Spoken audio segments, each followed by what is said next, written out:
Tnidew 3 servizzi li flimkien se jtejbu l-kwalità tal-ħajja ta' persuni li jgħixu bid-diabete tat-tip 1 grazzi għall-investiment ta' 1.4 miljun euro.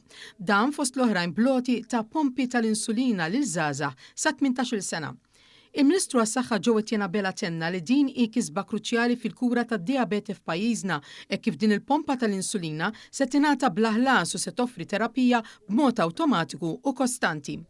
Fetħet ukoll klinika multidisciplinarja speċjalizzata fiċ-Ċentru Reġjonali tas-Saħħa Ċensu Mowran f'Raħal Ġdid, b'tim ġdid ta' professjonisti wara li twaqqaf ukoll contact center 24 siegħa kuljum li joffri pariri u għajnuna relatati mat-tamir.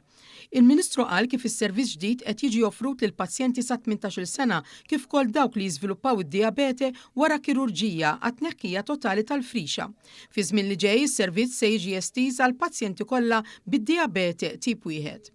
Ġenitur li jibnu se jkun qed jibbenefika minn dan l-investiment tkellem dwar kif is-servizzi se jgħinu fil-ħajja ta' pazjenti simili.